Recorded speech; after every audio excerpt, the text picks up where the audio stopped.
We are going to practice creating frameworks to various different types of case interview questions. Creating frameworks that are unique and tailored to a specific case may seem challenging, but by the end of the video, you will see how simple and repetitive they actually are. You don't need to memorize a million different frameworks in order to master case interviews. If you haven't watched my previous video explaining how to create frameworks, make sure to watch that video first. To quickly summarize, a framework is simply a tool that helps you structure and break down complex problems into simpler, smaller components. Think of a framework as brainstorming different ideas and organizing them into different categories. One way to develop a framework is to ask yourself, what 3 to 4 things must be true for you to make a certain recommendation with 100% confidence? These 3 to 4 things will be the major components of your framework, and you will explore these areas during the case interview. Instead of memorizing a million different frameworks, another approach is to memorize 8 to 10 broad business areas such as market, competition, company, customer, profitability, strategic alternatives, risks and mitigations, and creating your own area. When given a case, mentally run through this list and pick the 3 to 4 elements that are the most relevant to the case. This will be your framework. If the list does not give you enough elements, brainstorm and add your own unique elements to your framework. You'll likely use some combination of these two strategies in creating frameworks for case interviews. Let's practice creating frameworks by going through a few case scenarios together. All of these following questions come from the book The Ultimate Case Interview Workbook. For those interested, I've left a link to where you can get the book in the video description below. Let's get started with the first practice question. Pineapple Co. is a large producer of non-organic pineapples in the US. They are considering producing organic pineapples that are grown without the use of pesticides in order to enter the premium organic fruit market. Should they enter the organic pineapple market? This is a standard market entry case that is very common in first-round interviews. Make sure you know how to do this type of case very well. To create a framework, ask yourself, what are the 3 to 4 things that need to be true for us to make a recommendation with 100% confidence?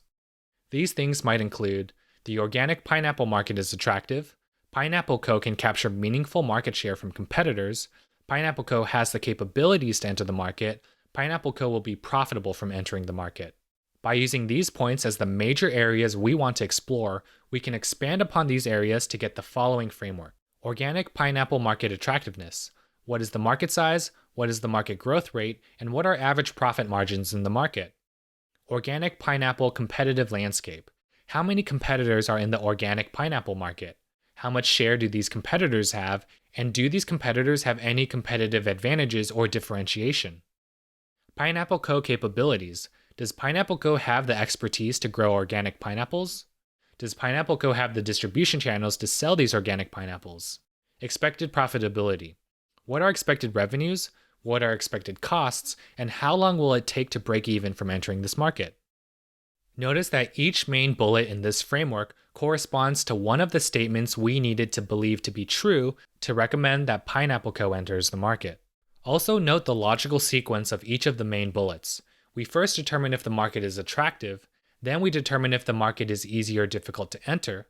Next, we determine if Pineapple Co. has the capabilities to enter, and finally, we determine if Pineapple Co. will be profitable if they enter the market. In this framework, as in all frameworks, the sub-bullets support each framework element. For example, let's take a look at the first framework element, organic pineapple market attractiveness. By knowing the market size, growth rate, and average profit margins, we will be able to determine whether the organic pineapple market is attractive. The same logical structure holds for all of the other framework elements. Let's move on to the next practice question. An electric car manufacturer has recently been experiencing a decline in profits. What is causing this decline in profits, and what should they do to address this? This is a standard profit case that is very common in first-round interviews. Make sure you know this type of case very well. Market entry and profit cases are the two most common types of cases you'll see in first-round interviews. They are a quick and easy way for the interviewer to assess your capabilities to solve basic cases. To solve this case, we need to think about the decline in profits from both a quantitative and qualitative perspective. We want to know quantitatively what driver is causing the decline. In other words, is the decline in profits driven by a decline in revenue or an increase in costs, or both? Next, we want to know qualitatively, why is this happening? We can look at factors such as changes among customers, competitors, or changes happening in the market overall. Let's take a look at the broad list of framework areas that we have memorized. Going through the list, we select the most relevant areas. For this case, that would be market, competition, customers, and profitability drivers. From this, we'll know both what is responsible for the decline in profits and why it is happening. Here's what our framework could look like. Drivers of profit. Has there been a decline in revenue, either from quantity sold going down or prices going down? Has there been an increase in costs, either from variable costs increasing or fixed costs increasing? Customer. Have customer needs changed? Have customers changed their purchasing habits? Or do customers view our company differently? Competitors. Have new competitors entered the market? Have existing competitors made any recent strategic moves or changes? Are competitors also seeing a decline in profits? Electric car market trends. Are there new technologies impacting the market? Are there new regulations impacting the market? For these cases, you'll typically want to start digging into the drivers of profit first. Once you have determined the driver causing the decline in profits, you'll then want to dig into understanding qualitatively why this decline is happening. Afterward, you'll brainstorm and develop recommendations to address the decline in profits. Let's move on. Gaming Co. has 3 casinos situated in Atlantic City. One of their competitors, Lucky Fun Casinos, recently opened up a new casino in the area. How should Gaming Co. react to the opening of this new casino? Let's take a look at the list of broad framework areas that we have memorized. Going through the list, we select the most relevant areas. When thinking about creating a framework for this case, it's useful to first determine just how threatening this new casino will be. Next, it will be important to determine how both customers and competitors will respond to this new casino opening. Finally, once we have collected all of this information, we can enumerate Gaming Co.'s strategic options and decide which one makes the most sense based on the information gathered so far. Therefore, we select the following areas: competition, company, customers, and strategic alternatives. One potential framework could look like the following. New casino threat size. How large is this new casino? How close is this casino to one of Gaming Co.'s casinos? Does this new casino have any differentiation or competitive advantages? Customer. How will customers perceive and react to this new casino? How likely are Gaming Co.'s customers to switch to this new casino? Competition. Will competitors also open a new casino? Will competitors close their existing casinos? What else would competitors do? Gaming Co.'s strategic options. Should Gaming Co. do nothing? Open a new casino? Close their existing casinos?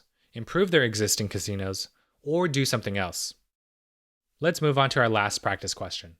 JJR is a global private equity firm with over $100 billion in assets under management. They are considering purchasing a roofing tile supplier. Should they make this investment? For most private equity cases, you are most likely looking for an attractive, successful company to acquire. The private equity firm will then grow that company and sell that company later at a higher price to achieve a specific level of return on investment. It is rare that you will get a case in which a private equity firm is looking to acquire a poorly performing company to turn around and then resell at a higher price. Nevertheless, it is best practice to confirm with the interviewer what exactly the private equity firm's acquisition strategy is. For this case, we'll assume that the private equity firm is looking to acquire an attractive, successful company. If we ask ourselves what needs to be true in order for us to recommend that the client makes this acquisition, the following would need to be true. The roofing tile market is attractive, competition in the market is not strong, the target company is attractive, and the acquisition will generate high returns. Therefore, one potential framework could look like the following. Roofing tile market attractiveness. What is the market size? What is the market growth rate? And what are average profit margins for this market? Roofing tile competitive landscape. How many roofing tile suppliers are there? How much share does each supplier have? And do any players have competitive advantages or differentiation? Company attractiveness. Is the company profitable? How much market share do they have? And do they have any differentiation or competitive advantages? Financial considerations. Is the acquisition price fair and reasonable? By how much can the client improve and grow the company?